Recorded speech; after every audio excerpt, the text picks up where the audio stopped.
Imagina ter um Oscar do filme que era, assim, o seu super-herói de criança, cara. Eu sempre fui desde criança, meu super-herói favorito sempre foi o Homem-Aranha. Eu sempre fui maluco com o Homem-Aranha, assistia todos os desenhos. Nunca imaginei que um dia eu ia trabalhar ou que eu ia entrar nessa área.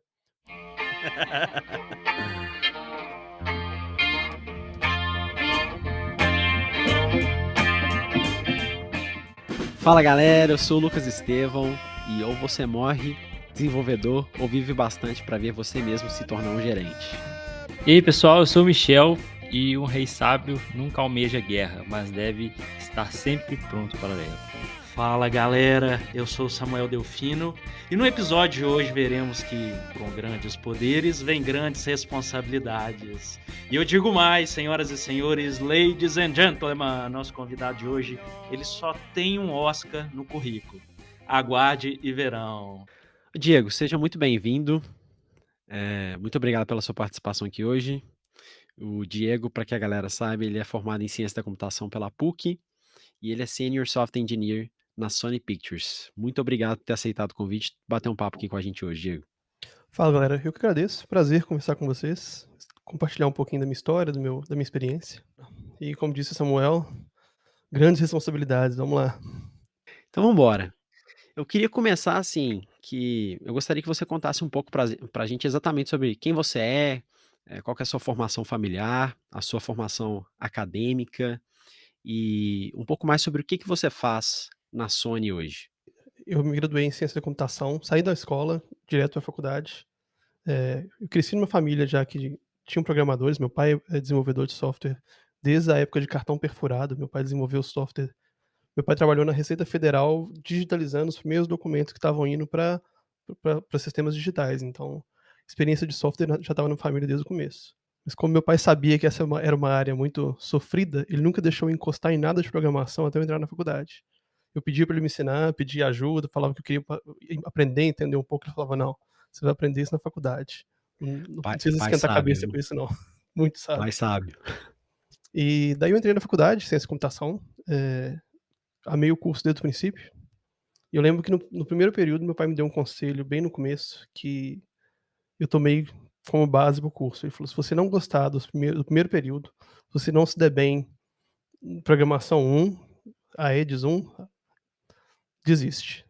Você vai sofrer Caraca! demais para começar a produzir alguma coisa na área, e o seu caminho de vida não vai ser um caminho divertido. Você tem que gostar e tem que amar. Se você não amar de cara, muda de curso, muda de área que acho que você vai ser mais feliz". E aí, mudou de área ou não? Não mudei, amei, de cara eu já gostei pra caramba da área, achei tudo muito interessante.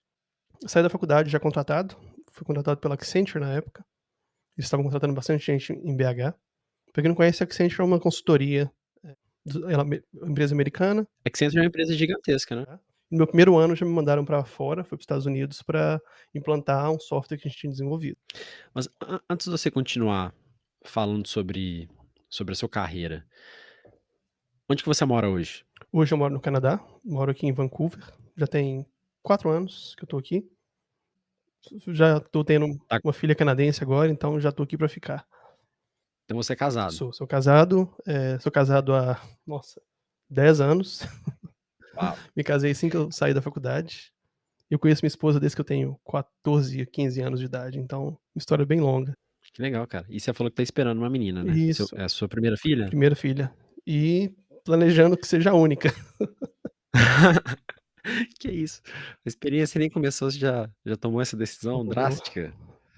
nossa, muito trabalho. Ah, eu tenho certeza. Eu tenho 2, então eu posso atestar. É bastante trabalho, mas eu tô mirando o terceiro já. Vamos ver. Ô Diego, e como é que tá sendo a experiência de morar aí no Canadá, cara? Você tá curtindo? É uma curiosidade de muito brasileiro, né? Muita gente tem um sonho de morar fora. Como é que tá sendo essa experiência pra você? Cara, eu amo morar aqui no Canadá, acho que eu escolhi o lugar certo, aliás, eu não escolhi, né, o lugar certo caiu no meu colo e eu dei sorte de acertar de primeira. Quando eu mudei pra cá, eu nunca tinha vindo para o Canadá, já conhecia, os Estados Unidos, já conhecia algumas cidades dos Estados Unidos, já conhecia Londres, tudo a trabalho, sempre viajei a trabalho.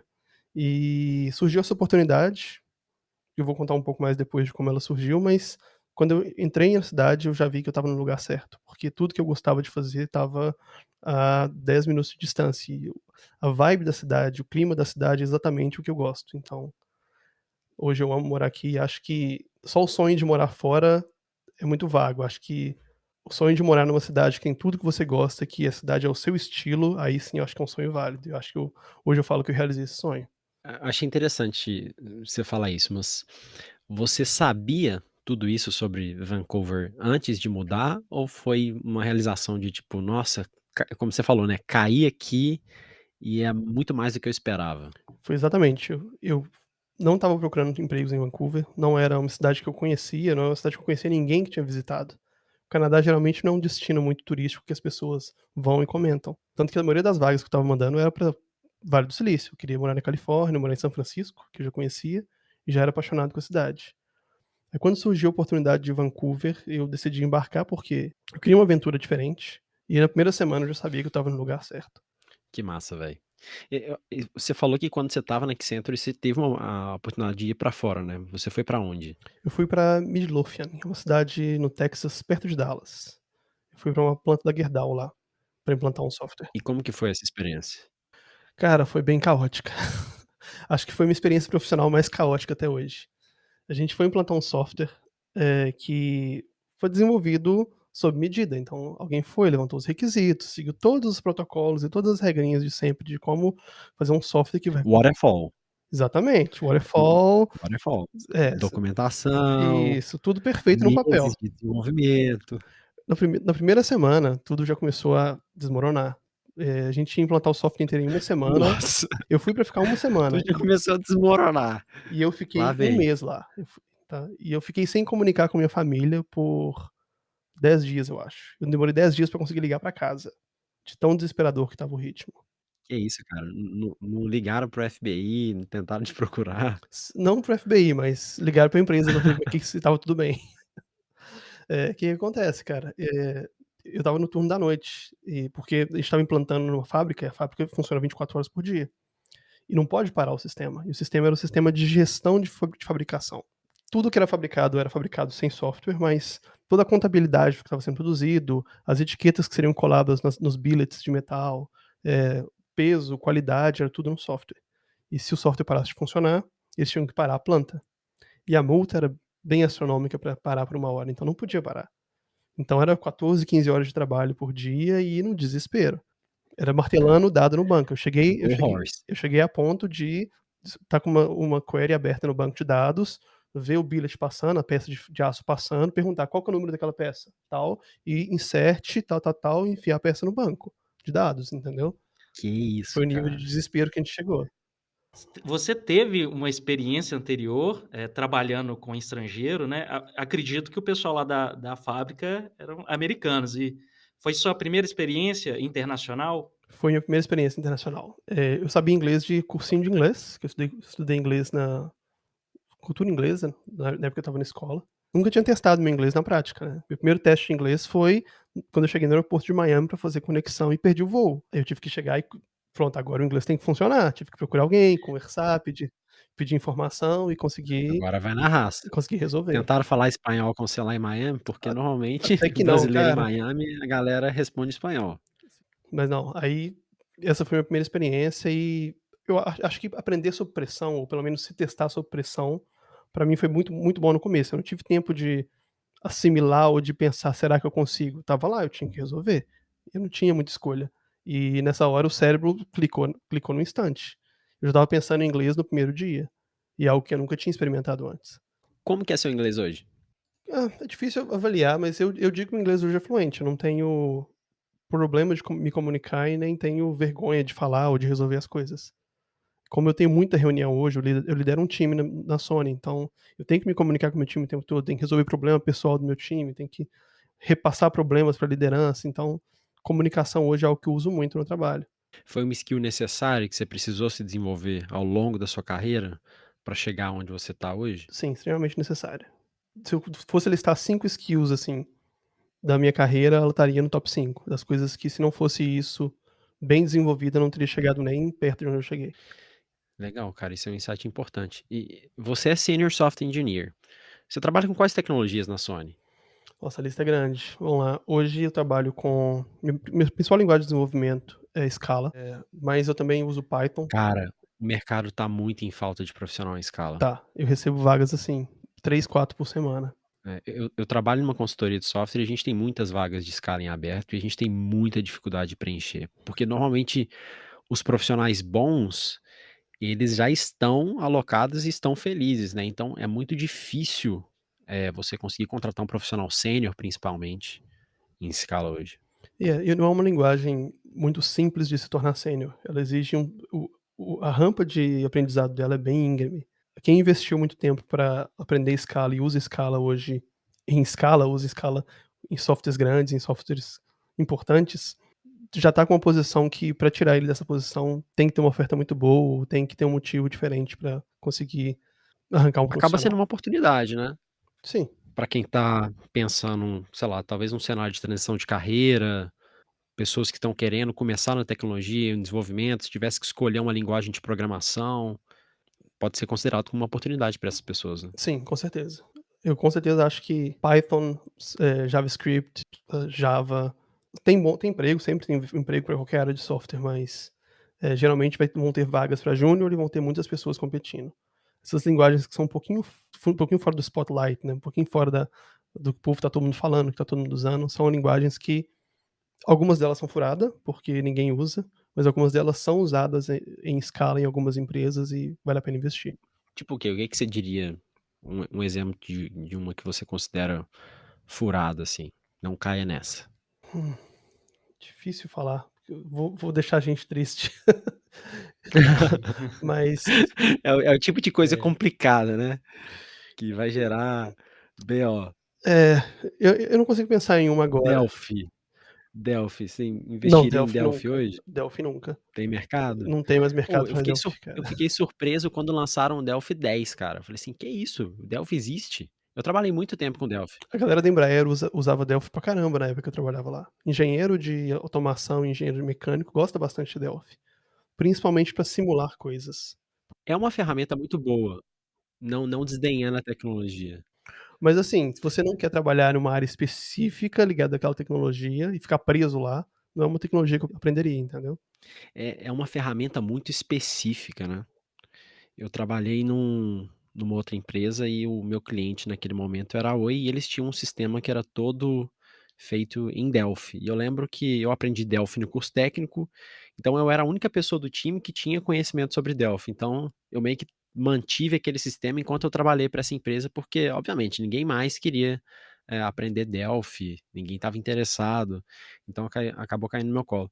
Mas é interessante que eu ganhei até um prêmio uma vez, a gente conseguiu entregar um sistema em tempo recorde, trouxe uma economia grande para o cliente e para a empresa, e eu acabei ganhando até um prêmio, então assim, no final das contas valeu saber Delphi. Valeu a pena, né? Voltando às tecnologias que eu estava falando que eu trabalho hoje, né, Scala, Python, muito Python. A área de VFX e a área de animação, assim, a galera que mexe com os softwares mais próximos ao produto, geralmente é Python e C++.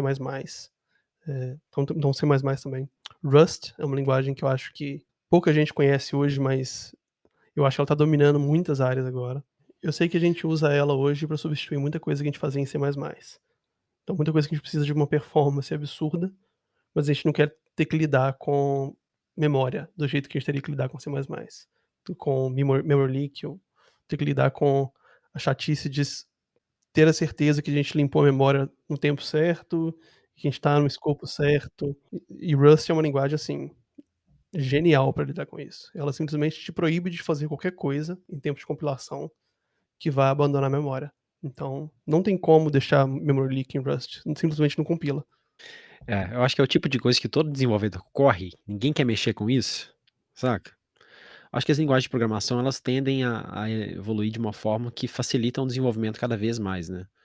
Até a gente chegar num nível de no code, né? Que a pessoa já não precisa nem mais saber a linguagem de programação em si, ela já consegue programar. Uhum.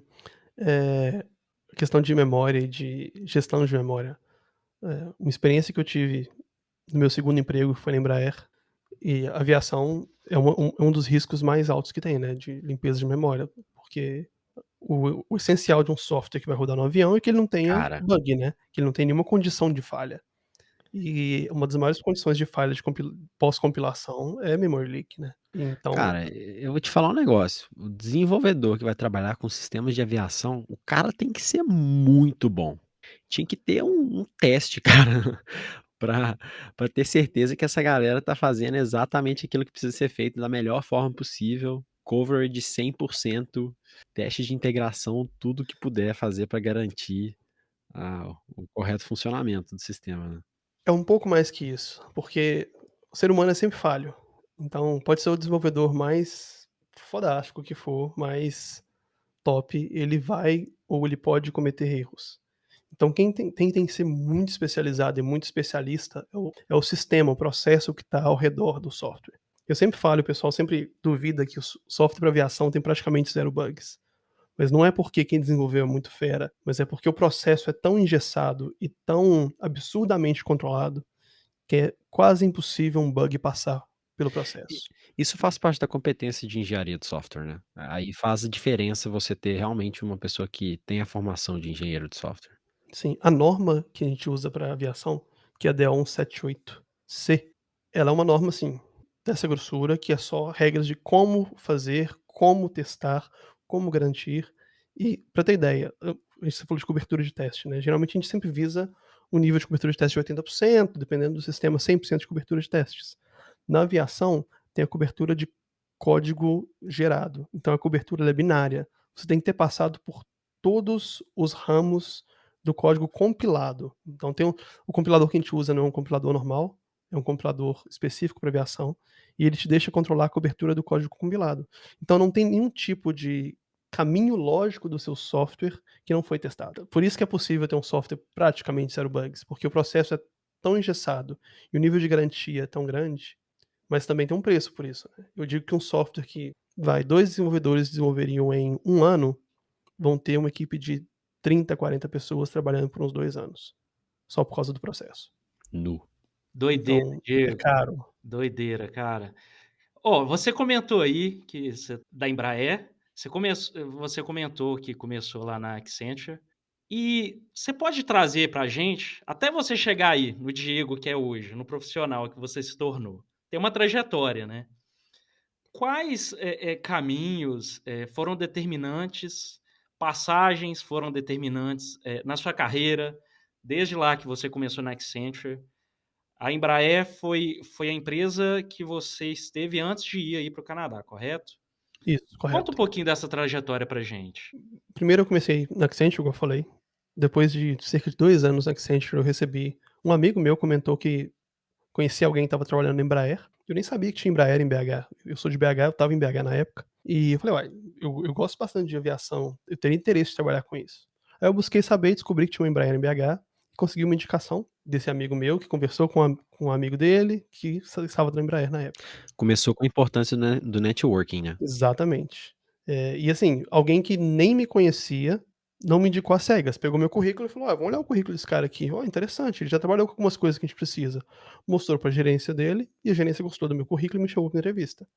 Passei pelo processo, entrei na Embraer. Na Embraer, uma coisa que foi bem decisiva pra mim, mudou um pouquinho minha cabeça, foi a quantidade de viagens a trabalho que eu fiz. Na Embraer eu geralmente ia muito pra Nova York e New Jersey, pra rodar um processo de teste numa ferramenta do avião. E era um nível de estresse, de criticidade que eu não estava preparado. E você viajava no avião que estava sendo testado? Aqueles Não, o Uai, teste pô, o justo, né, teste ao não? vivo, né, deveria ser. Justo, né, não? Mas era literalmente sentado numa mesa com a caixa, que era uma peça que ia no avião, com tanto de fio plugado no computador, e eu rodava os testes e fazia colocava uma certa carga tinha um gerador de energia, colocava uma certa carga em alguma entrada da caixa, via como o software reagia.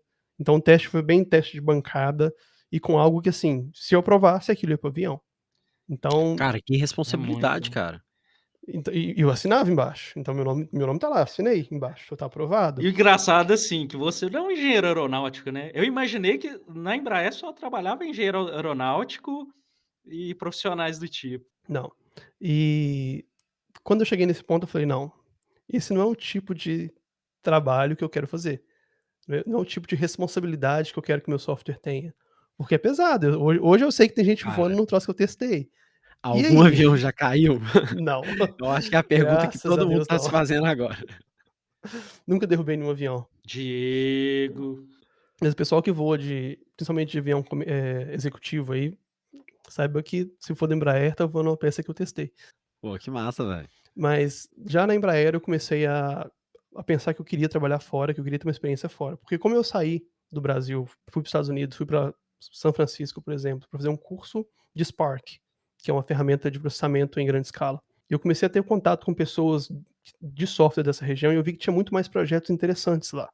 Não que o Brasil não tenha projetos interessantes, tem muitos, mas eu vi que tinha muita coisa, eu vi que o teto era muito mais alto. Eu podia alcançar, eu podia conquistar coisas muito mais altas na minha área, estando fora do Brasil, pelo menos fora de Belo Horizonte.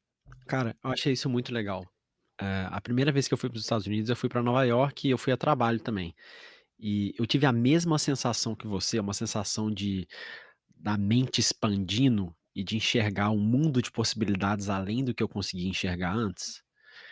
Isso é muito legal, cara, esse insight de, às vezes, a gente precisa sair do lugar de onde a gente tá, pra poder enxergar que o mundo é muito mais do que aquilo que a gente tá vendo, né, que a gente tem mais possibilidades do que a gente pode imaginar, mais possibilidades do que a gente consegue enxergar, dependendo de onde nós estamos, né.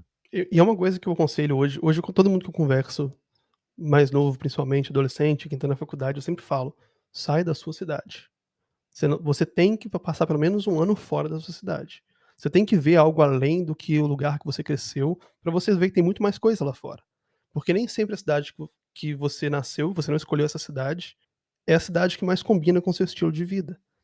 Você pode escolher pra onde você vai, né. Exatamente. Só que muita gente tem medo, né, porque é um salto muito grande, né. E nessa época eu decidi que eu queria dar esse salto. Eu falei: "Não, eu quero pelo menos passar uns 2 anos fora". 2 anos sempre foi um tempo que veio na minha cabeça. Pelo menos 2 anos eu quero experimentar, morar fora. Mas eu estava na Embraer na época, estava recebendo bem, estava tendo uma vida boa, já casado, com minha casa própria, então ainda pesava um pouco. Eu estava feliz no meu trabalho, ainda tinha projetos bem interessantes, né. Eu estava trabalhando num projeto antes, que era um projeto em C++, igual eu falei, com grandes preocupações de memória, então era um projeto bem baixo nível em questão de programação.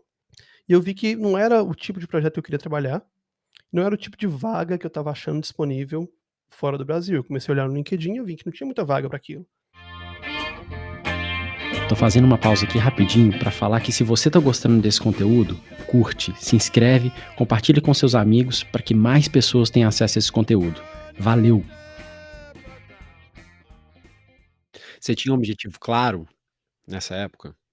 Você sabia exatamente ou você estava meio que testando o mercado? Eu não tinha ideia, eu só sabia que eu queria trabalhar em algo novo. Eu queria trabalhar em algo que Entendi. tinha potencial de crescimento e eu queria ver o meu minha contribuição fazendo aquilo crescer. E eu não queria que minha contribuição fosse, por exemplo, na aviação, eu queria minha contribuição no software. Então eu queria trabalhar em alguma empresa que não fosse empresa que produz uma linguagem de programação, por exemplo, eu não queria isso, mas eu queria trabalhar numa empresa que estivesse empurrando a área para frente, que estivesse pensando na borda de conhecimento, que ela estivesse espetando a borda um pouco e fazendo com que a área expandisse, entendeu. E eu vi que o projeto que eu estava não ia me proporcionar isso, e não ia me dar um currículo para isso. Aí eu lembro que nessa época eu escutei uma frase do Bill Gates, fala que a maioria das pessoas superestimam o que se pode fazer em um ano, mas elas subestimam o que pode ser feito em 10 anos. E essa frase, assim, até hoje ela bate na minha cabeça direto quando eu tô fazendo algum plano. Fala de novo pra galera a frase aí. A frase original é em inglês, tá, então tô fazendo minha tradução brazuca não oficial. A frase original é: "Most people overestimate what they can achieve in a year and underestimate what they can achieve in 10 years". Então, a maioria das pessoas superestima o que elas conseguem atingir ou conquistar em um ano, e elas subestimam o que elas conseguem conquistar em 10 anos. Cara, isso faz muito sentido, velho. E o que a gente está acostumado, né, como não sei de onde veio esse costume, mas a ideia de fazer alvos anuais. A gente termina o ano, vou fazer os alvos para o meu próximo ano. E a gente chega no final do ano, a gente não conquistou quase nada, Cara, porque é muito pouco tempo. eu já entrei numa viagem filosófica sobre isso, porque se você parar pra pensar, o conceito tempo é algo muito complexo para ser discutido, né. E alguém um dia definiu que depois do dia 31 de dezembro tem o dia 1º de janeiro. E cara, essa passagem, essa transição que o ser humano definiu, cara, isso tem um poder muito grande no ser humano. Porque existe esse marco de uma transição de um ano que se passou para um ano que se começa, a quantidade de gente que tem a energia renovada para começar um projeto novo, não sei o quê, vou entrar na academia, vou começar a estudar para fazer uma transição de carreira. As pessoas têm aquela energia, tipo assim, super alta por causa desse momento, né. Mas ainda relacionado com a frase que você falou, acaba que às vezes as pessoas deixam, essa energia vai baixando, elas começam a procrastinar. Um momento de transição pode gerar uma energia muito alta, mas ao mesmo tempo que essa energia é super alta, ele pode acabar deixando a energia ir baixando, baixando, baixando, se ele não tiver um outro evento que traga isso de volta, saca? Eu acho que estratégias que geralmente funcionam, elas caminham com eventos intermediários e também com eventos um pouco mais a longo prazo, porque se eu estou planejando só um ano, o que eu consigo realizar em um ano? Então dá para fazer bastante coisa, mas dá para mudar uma vida num ano? Dá para mudar uma carreira num ano? Dá para terminar um curso num ano? Não dá. Esse alvo que eu tinha colocado na época de mudar para fora, eu queria que fosse amanhã. Eu falei: "Não, eu quero trabalhar fora". Eu lembro que na época, eu lembrei agora, eu mandei currículo pra Amazon de Seattle, fui chamado, eu estava numa viagem pra Embraer lá de São Paulo, eu estava no táxi com outras pessoas da Embraer, recebi uma ligação da Amazon em inglês, e tive que conversar com a menina da Amazon, falar que não, eu vou ter que marcar a entrevista pra mais tarde, e a galera do meu lado no táxi. Que situação, hein? Faz parte. Mas fiz a entrevista, passei na primeira etapa. A segunda etapa era um teste, online, então eu tinha que programar uma solução e o cara vendo meu código do outro lado. E eu passei, não tinha que conversar com ninguém, era só programar. Eu sabia programar bem, consegui passar. Aí a última etapa, que era uma etapa de muito mais interação, eu acho que eu nunca gaguejei tanto na minha vida. Eu acho que eu nunca passei tanta vergonha. Aquela vontade de pegar uma pá, cavar um buraco no chão, enfiar a cabeça. Desaparecer. Nossa, eu passei muita vergonha. Eu lembro que depois dessa eu falei: "Não, eu não tô pronto, eu não tô pronto". Aí eu lembrei da frase, eu falei: "Não, um ano é muito pouco tempo. Eu preciso fazer um projeto pra eu conseguir alcançar esse sonho". Cara, mas você sabe que, eu moro nos Estados Unidos e eu costumo postar algumas coisas sobre isso, sobre carreira internacional e tal. Eu recebo muitas mensagens de gente, tipo assim: "Onde que eu posso aplicar pra uma vaga pra ir para os Estados Unidos?". E eu vejo que a pessoa, assim, ela não tem nem noção do que ela precisa. Claro que nada é impossível, eu incentivo todo mundo, cara, você quer, como você falou, faça seu plano e vai, e corre atrás dele. Mas eu vejo que a maioria das pessoas, pelo menos baseado nas mensagens que eu recebo, não tem ideia do que elas precisam para alcançar um objetivo que elas têm. Muitas vezes não sabem nem o porquê elas têm esse objetivo. É um desafio muito maior do que simplesmente passar numa entrevista, vou trabalhar, tudo bem. Você vai ter que chegar na outra empresa e trabalhar em inglês, vai ter reuniões em inglês, vai ter que se expressar em inglês, dar feedback, receber feedback em inglês. Conversar com uma pessoa numa viagem internacional a passeio, conversar com uma pessoa do hotel, com um taxista é uma coisa. Agora, pedir um aumento para o seu chefe em inglês é outra história. Fora o ambiente pessoal mesmo, cara, é um outro país, é uma outra cultura, não só um outro idioma, mas as pessoas se comportam de maneira diferente, a comida é diferente, as relações são diferentes. Ainda mais para o brasileiro, uma das maiores diferenças que eu notei quando eu me mudei para os Estados Unidos, foi em relação à cultura e a maneira como as pessoas se relacionam, né, como que são as amizades e tal. E o brasileiro é um povo muito próximo, né, um povo muito acalorado, um povo muito de toque, de abraço, de churrasco, etcétera. E isso não tem muito aqui. Então se a pessoa vem com essa expectativa de que ela só está mudando de casa, muitas vezes ela pode acabar se frustrando e percebendo que não é tudo aquilo que ela imaginava, né. Uma coisa que eu não pensava na época, antes de mudar para cá, mas hoje eu acho que é essencial saber, é que quando você muda para um outro país, você é um imigrante. E em alguns países, em alguns lugares, ser um imigrante é algo muito sério, é algo muito socialmente não aceito, entendeu? Isso é um ponto, E algo que hoje eu sou muito grato por estar aqui no Canadá e principalmente em Vancouver, é porque ninguém é de Vancouver. Aqui quase todo mundo é imigrante. Isso é muito legal. O Canadá incentiva muito, né? Muito, muito, muito. O processo de imigração aqui é muito simplificado, porque a gente precisa de gente, porque a população do Canadá é menor que a população do estado de São Paulo. Que isso, cara, eu não sabia desses números não. E o Canadá tem um território maior do que o Brasil inteiro. E é uma população mais velha também, eu acho, né? Depende da região, até que a população da minha região aqui é bem jovem. Comecei a fazer várias entrevistas, quase passei em várias, eu quase passei para Spotify, quase passei para Trivago, quase passei para muitas entrevistas. Já fui recusado em entrevista por racismo, Caraca. na tora, Que isso, do cara de eu cara. passar no processo inteiro. Isso foi assim, deu muita raiva. E foi um país da Europa, não vou falar qual, mas eu passei no processo inteiro, fui aprovado, recebi e-mail e tudo. Na última fase eu tinha uma reunião com o gerente geral da área, e a reunião foi assim, literalmente: "Oi, tudo bem? Meu nome é fulano de tal, sou o gerente da área tal, e a gente entra em contato com você em algumas horas". Blup, desligou na minha cara. Que isso. E eu recebi depois de algumas horas falando: "Ah, você não passou no processo e tal, a gente achou gente melhor e tudo". Mas assim, o cara literalmente ele olhou pra mim e fez assim, eh: "Oi, meu nome é", ele deu aquela parada, aquela pausa, que sabe que ele tá olhando pra você e falando: não fui com a cara". E depois eu fui descobrir que esse país e essa região tem um histórico de racismo e de xenofobia. Que absurdo, cara. Muito paia. Como que você lidou com isso, cara?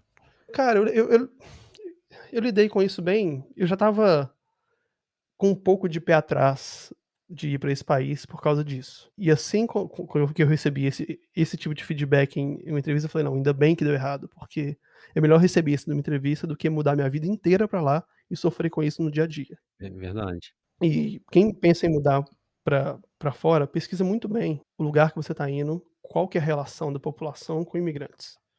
Porque isso é muito sério e isso traz um impacto no seu dia a dia muito maior do que a gente imagina. Aqui eu me sinto muito bem tratado por ser imigrante, porque todo mundo é imigrante, porque a cultura aqui, por exemplo, se você vai numa loja e não tem um inglês perfeito, a pessoa que tá te atendendo também não tem. E ninguém vai te olhar pra baixo pensando que você é, pô, vai ver um idiota que não sabe nem falar. Não, porque essa pessoa entende que você veio de outro país, sabe falar mais de um idioma. Esse é um insight muito importante, cara, muito interessante. Pesquisar sobre como esse país, aquela sociedade lida com imigrantes. Achei legal. Quando eu imigrei, eu estava pensando em viver 2 anos, mas eu estava pensando que se desse certo, eu queria mudar minha vida pra lá, eu queria realmente viver o resto da minha vida no lugar. Então, isso pra mim foi muito importante, de saber que, poxa, eu tô indo pra um lugar que vai me aceitar e que eu posso planejar o futuro lá sem ter que lidar com tem países que, por exemplo, não adianta se você tá lá 10 anos, você não vai conseguir cidadania. Você nunca vai ser considerado um cidadão daquele país. Então, isso é algo que tem que ser colocado na balança. A sua filha vai nascer e ela vai ser considerada canadense? Ela é canadense? Ela tem dupla cidadania? Ela vai nascer canadense. Isso é muito legal. Diego, voltando um pouquinho só, eh, você falou que você sentiu que não estava bem preparado em alguns processos seletivos para fora. E quais foram os passos, assim, que você hoje, né, enxerga hoje você aí, né, enxerga que na época foram passos, assim, que foram fundamentais para chegar onde você está hoje aí, dentro da Embraer ou estudando, né, coisa que você aprendeu fora da Embraer que fez toda a diferença para você chegar aí hoje? Então, a primeira coisa que eu fiz quando eu reparei que a tecnologia que eu estava trabalhando não era a tecnologia que eu iria conseguir, alcançar um emprego em uma empresa que eu queria ou num outro país, foi tentar imaginar uma outra tecnologia que eu poderia focar. E para isso eu fui num congresso, eu fui na QCon de São Paulo, é um congresso simples de várias tecnologias, um congresso bem genérico, e lá eu consegui ver o que as empresas estavam usando. Nesse congresso eu vi palestra do Uber, vi palestra do acho que do hotéis.com, de várias empresas assim, relativamente novas, e eu pude entender quais tecnologias eles usaram para desenvolver o que eles estavam, colocando no ar. Mais uma vez você saiu de onde você estava, você foi para outro lugar e expandiu sua mente, né. Exato. E nesse congresso eu fiz uma lista, eu tenho a lista até hoje, eu fiz uma lista de todas as tecnologias que eu achei interessantes, e eu lembro que na semana seguinte eu dei uma lida em cada uma delas e eu escolhi umas 3 que eu queria focar. Dentro da Embraer, eu comecei a procurar, cavar e ver se tinha alguma possibilidade de trabalhar nessa tecnologia. E eu descobri um projeto, que eu fui, consegui contatos e consegui trabalhar nesse projeto, que era um projeto de Big Data. E esse projeto era muito interessante. A gente estava desenvolvendo um sistema de Big Data para armazenar todos os dados de voo da caixa preta. Ao pousar no aeroporto, ele abria uma conexão Wi-Fi e transmitia todos os dados de voo para um servidor e subia isso para a nuvem. E a quantidade de dados que um avião produz é quilométrica, são pelo menos 1 giga de dados por hora de voo. Se a gente pensa em 1000 aviões voando 12, 13 horas por dia, dá para ter uma dimensão da quantidade de dados que a gente está produzindo por dia. Então a gente está lidando com Big Data, a gente está lidando com vários terabytes. Nesse sistema eu consegui aplicar 2 ou 3 das tecnologias que eu tinha listado nesse congresso. Foi Scala, Cassandra, Spark. Isso, foi Scala, Cassandra e Spark. Daí eu já consegui colocar no meu currículo e consegui aprender 3 tecnologias que eu vi que estavam bombando, que estavam crescendo. Consegui fazer curso nessas tecnologias, porque quando você está numa empresa grande, você consegue chegar para o seu gerente e falar: então, eu estou querendo usar essa tecnologia, ela é boa por causa disso, disso, daquilo, mas eu não sei, eu preciso de um curso. E está aqui um curso que eu acho bacana. E a empresa, a Embraer, na época, era bem aberta a cursos, a ensino, a educação. Então, a Embraer decidiu pagar esse curso para mim. Eu fui para São Francisco, fiquei uma semana estudando com o professor que deu aula para a galera que desenvolveu o Spark. Então, o cara era assim, um gênio. E foi esse curso que abriu as portas para quando eu comecei a mandar currículo, e eu mandei o currículo para aqui para o Canadá. Eles precisavam exatamente de alguém que soubesse escala, que tivesse alguma experiência com Cassandra. Era o cara, né? Você aprendeu direto na fonte.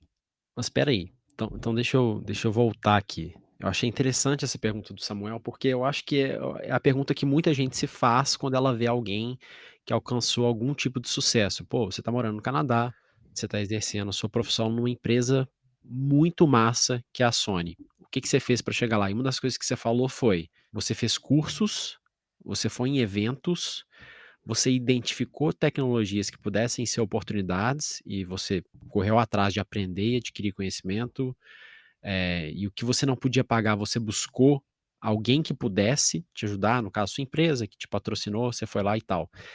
E você começou a mandar currículo. Porque tem muita gente que acha que a vaga sempre vai bater a sua porta, né? Que eles vão te ligar: pô, Diego, estamos precisando demais de você aqui no Canadá. Me fala um pouco mais sobre essa parte de você mandar o currículo, você ir atrás das empresas. Uma coisa interessante disso é que muita gente olha para uma vaga e fala: a vaga precisa de Java. Eu sei Java, vou mandar meu currículo. Mas não, a vaga precisa de alguém que tenha experiência em Java, uma área específica, e tenha desenvolvido alguma coisa e tenha como provar que ele tem essa experiência. E uma coisa que eu vi quando eu fui para esse congresso, eu falei: beleza, eu posso sentar e estudar por uma semana, desenvolver um projeto por conta própria e beleza, mas na prática eu não tive experiência com isso, eu nunca coloquei isso no ar, eu nunca vi isso dando problema e tive que resolver. Eu nunca tive que abrir o GitHub do projeto e criar um bug, um issue, falando: olha, isso aqui da ferramenta não funciona, entendeu? Esse tipo de experiência do tete a tete mesmo, de você ter trabalhado, ter feito, ter sofrido com aquilo, é o que numa entrevista te diferencia. Eu aprendi nessa época que quando a gente não pede em empresas, quando a gente não bate na porta e fala: aqui, eu estou insatisfeito porque eu queria aprender mais. Quando a gente não tenta fazer com que a empresa entenda o nosso lado e que ela também ajude, é muito mais difícil crescer, porque a empresa não vai bater na sua porta e falar: aqui, vai estudar um curso aqui para você aprender um pouco mais, entendeu? É muito difícil a empresa ter essa iniciativa. Você não ficou parado, né? Você se movimentou. É muito mais fácil a gente sentar e reclamar de tudo sem tentar fazer nada para mudar aquela realidade, né? Uhum. E outra coisa que eu fiz também, que eu reparei que na entrevista da Amazon que eu comentei, eu reparei que o meu jogo de entrevista estava muito ruim. Eu tinha pouca fluência em inglês, principalmente em termos técnicos, em explicar raciocínio. E o único jeito de aprender isso é treinando. Então eu comecei a mandar currículo, eu mandava cerca de 5 currículos por semana no mínimo. Tinha semana que eu mandava 20 currículos. Eu abri meu LinkedIn, empresa de software, tem alguma linguagem que eu sei, eu mando currículo. Eu não estava interessado em trabalhar naquela empresa, muitas vezes, mas eu precisava treinar. Eu precisava sentar, ter uma entrevista, passar pela pressão, pela ansiedade, por ter que ensaiar, ter que ler o site da empresa, entender o que a empresa faz. Eu tinha que passar pelo processo de entrevista do país que eu estava querendo ir algumas vezes, na época era dos Estados Unidos. E isso para mim foi essencial. E esse processo inteiro, desde a época que eu mandei meu primeiro currículo, foi o da Amazon, até eu ser chamado, demorou 2 anos, tá? Não foi da noite pro dia, demorou quase 2 anos, foi acho que 1 ano e 8 meses. Caraca, velho. Deixa eu te fazer uma pergunta. Como que você fez pra não desanimar, cara? Assim, até você chegar à realização do seu sonho, que é você falar: beleza, agora consegui, eu cheguei onde eu queria. Além de você treinar muito e tal, mas assim, pensando mais para um lado de soft skills, de mindset, cara, o que que você fez, assim, pra você conseguir manter a energia alta pra continuar tentando, sabe? Cara, acho que o que me ajudou é que eu estava feliz onde eu estava. Eu não estava no desespero pra sair. Eu não estava tipo assim: "Ah, minha vida é uma droga, meu trabalho é chato, eu odeio o que eu faço. Preciso sair agora". Aí você vai, faz uma entrevista, recebe um não, fica frustrado. Eu estava bem, eu estava feliz onde eu estava. Eu só queria um passo a mais. Então era muito fácil eu fazer, dar errado e falar: "Beleza, essa não deu, vou pra próxima". Houveram algumas que eu fiquei bem frustrado, tipo a do Spotify foi um baque, porque eu queria trabalhar no Spotify. Era uma empresa legal, que eu falei: "Nossa, vai ser legal trabalhar no Spotify, eu curto pra caramba música, toco guitarra". E a empresa em si tinha um incentivo Spotify é muito massa, cara. bacana pra pessoas que gostam de música, entendeu. Spotify é massa demais. Quem não quer trabalhar no Spotify? Eu fui no escritório deles em Nova York em 2017, é muito maneiro. E com o Spotify, esse foi um que, assim, eu quase desisti. E foi exatamente nessa época que deu certo. Eu acho que foi a última entrevista que eu fiz, antes de dar certo, e eu fiquei muito frustrado. Eu lembro que na época, minha esposa, ela tinha muito sonho de morar fora e de aprender inglês, ela não sabia nada de inglês na época. E ela ia aprender inglês quando a gente mudasse pra fora. Ela estava estudando inglês no Brasil, mas ela sabia muito pouco ainda. E nessa época eu falei: "Não, acho que não dá mais pra mim. Acho que eu cansei, já tem quase 2 anos que eu tô nessa, e eu tô feliz onde eu tô, acho que eu vou investir em crescer aqui na empresa mesmo". Falei com ela: "Olha, você quer estudar inglês? Vamos pagar um curso de inglês de 3 meses, você viaja, faz um intercâmbio de 3 meses". Ela ia vir pra Vancouver pra ficar 3 meses estudando inglês. A gente comprou passagem, pagou o curso, ela ia ficar num hostel, alugou o hostel, e isso devia ser tipo, outubro de 2017, eu acho. Resolvemos tudo em outubro, ela ia vir em março do ano seguinte. Quando deu dezembro, eu recebi, a resposta de um currículo que eu tinha mandado há muito tempo, da Sony, falando: "Olha, a gente gostou do seu currículo, vamos fazer uma entrevista". Fiz a entrevista, fui bem na entrevista, mas eu não tinha muito conhecimento numa área que eles pediram, então eu fiquei com o pé atrás, falei: "Acho que não vai dar". Em dezembro eu recebi e-mail: "Você foi aprovado, já se prepara, manda a documentação, em março você tá vindo, ir pra Vancouver". Que Pô, de isso, cara. Você tem cara? Sua noção, esposa cara? não Que isso, acreditou, né? Eu tive que adiar a passagem dela uma semana pra gente viajar junto. Tudo deu certo e tudo caminhou pra que a gente viesse exatamente na mesma época que ela já ia vir. E o curso de Que inglês isso, dela já cara. estava bancado, já ia chegar estudando e tal. Muito doido. Foi tudo certinho, cara. Foi tudo muito. Quando eu desisti de batalhar com minhas forças, de lutar e de brigar, as portas se abriram e tudo deu certo. Mas depois de ter batalhado por 2 anos, não veio de graça. Você plantou, né, velho? Foi assim, você ficou tanto tempo plantando e engraçado, né? Que chegou a época, eu acredito muito nisso. Tudo que você planta, você colhe um dia, cara. De tanto você plantar, do nada, né? Floresceu tudo de uma vez, né? Muito legal, velho. Essas coincidências, né? Mas a gente tem aquele negócio, né? Tem um pouquinho de sorte, mas a gente tem que fazer um pouco da nossa sorte também, né? As oportunidades, né? É a gente que cria elas. E, cara, e essa história aí do Oscar? Eu fico imaginando, imagina vocês terem um Oscar no currículo, né? Não é pra qualquer um, Deve não. ser. Cara, eu imagino que se eu tivesse um Oscar no currículo, até minha fotinha do currículo seria eu segurando a estatueta, assim. Eu tenho um Oscar fake, aquele de plástico, sabe? Bonequinho de prêmio, de plástico. Imagina, cara, você chegando para entrevista, não, eu tenho para entrevistadora, não, eu só tenho um Oscar aqui no currículo. Conta um pouquinho dessa história aí pra gente, Diego. Então, e mais que ter um Oscar, tá?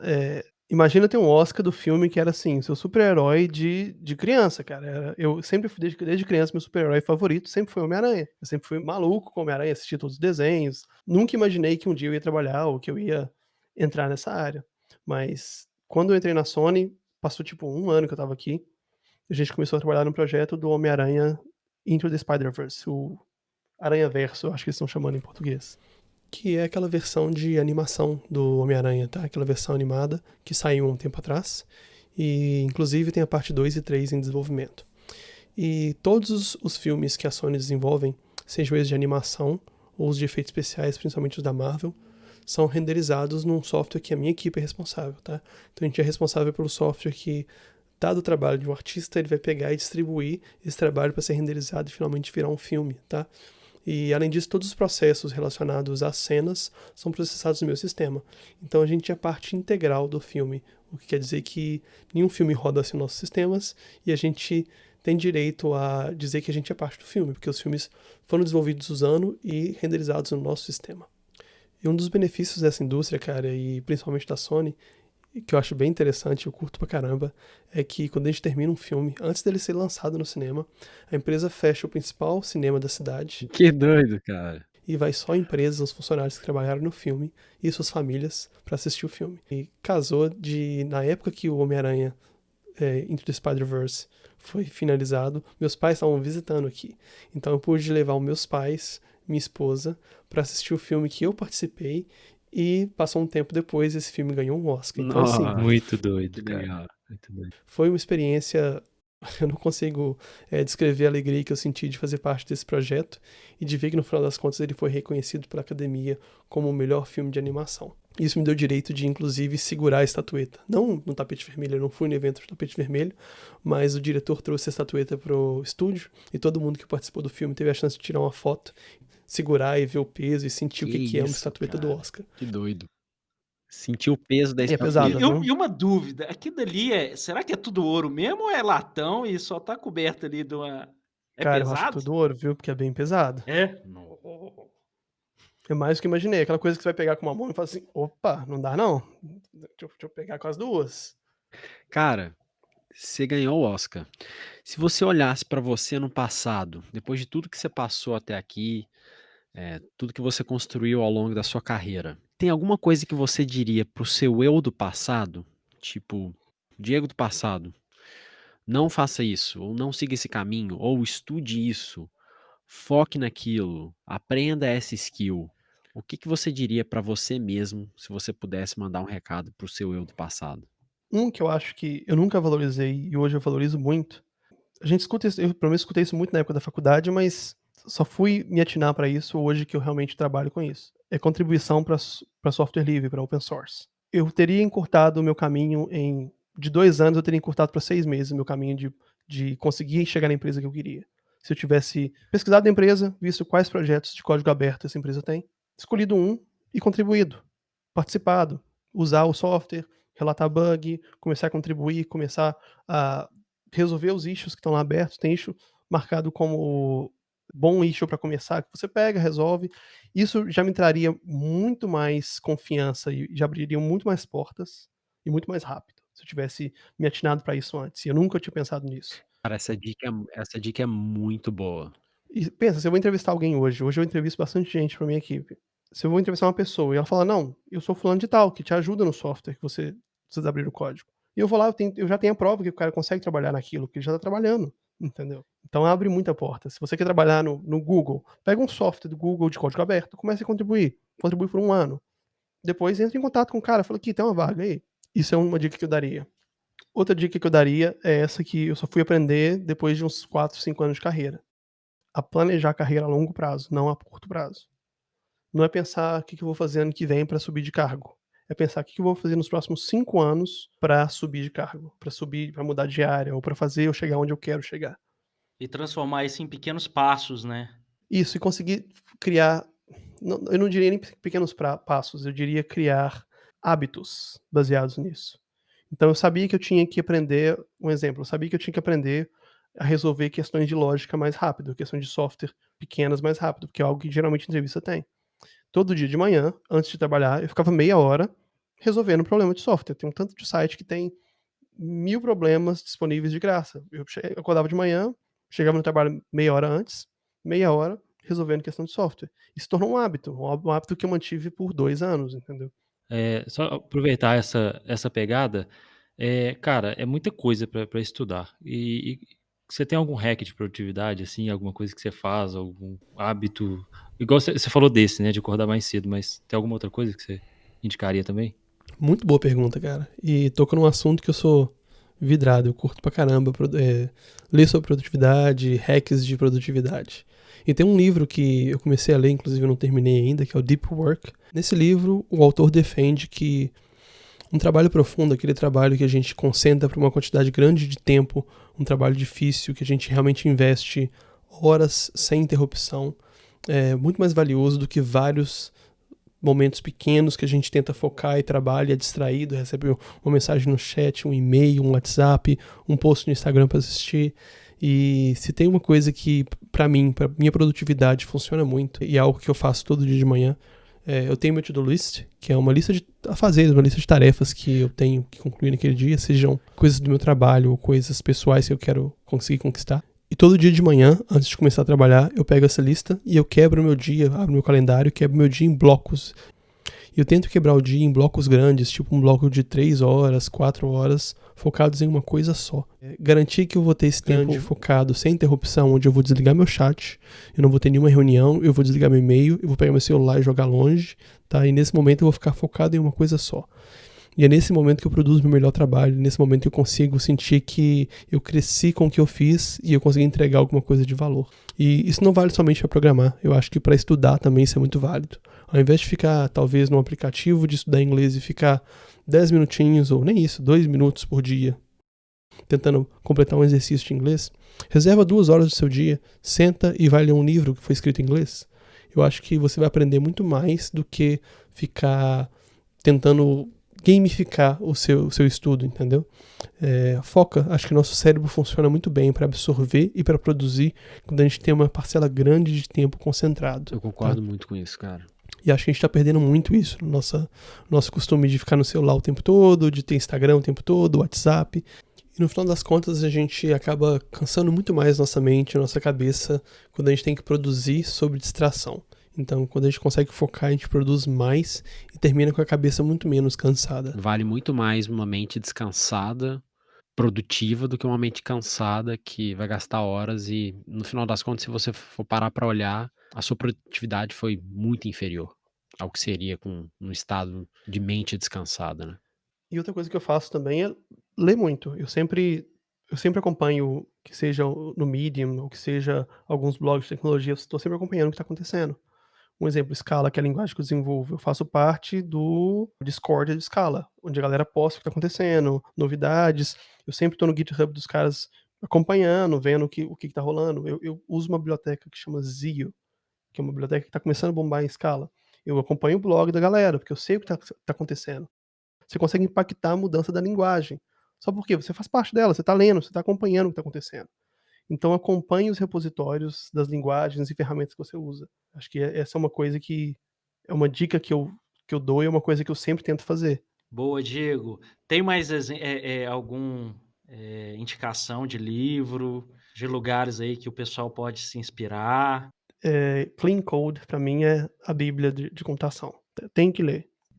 Esse é clássico. Tem que ler. E é um livro denso, grande, mas tem que ler, porque ele te ensina a pensar e a enxergar o código da maneira que as pessoas que programam bem fazem, porque elas já leram também o livro. Faz com que o seu código seja muito mais padronizado, que você programe muito mais igual às pessoas que desenvolvem bem, do que só desenvolvendo do seu jeito, meu estilo. Não, você desenvolve muito mais centralizado.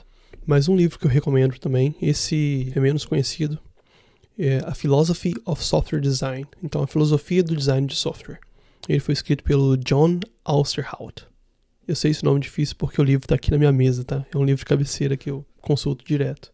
E nesse livro ele vai ensinar vários padrões de design de projetos e mais que isso, ele vai ensinar vários princípios filosóficos de design de projetos para te ensinar a pensar quando você quebra, por exemplo, seu projeto num novo layer, numa nova camada, quando você cria uma classe, quando você usa herança.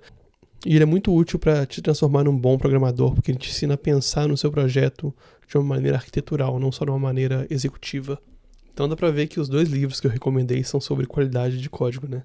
É algo que eu sou um pouco vidrado. Eu quero que as pessoas olhem para o meu código, olhem para o que eu produzi e falem, uau, eu consegui entender tudo que ele fez e ainda assim foi bem complexo, bem executado.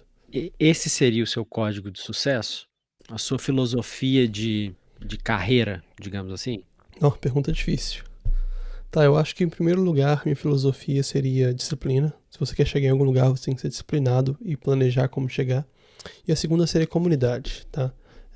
A ideia de comunidade é a ideia de que você não está desenvolvendo nada sozinho, você participa de uma equipe e mesmo as ferramentas que você usa, que você nem conhece que desenvolveu, você tem a chance e talvez deva participar da comunidade para que você faça com que não só a sua empresa cresça, mas como a comunidade de software como um todo cresça.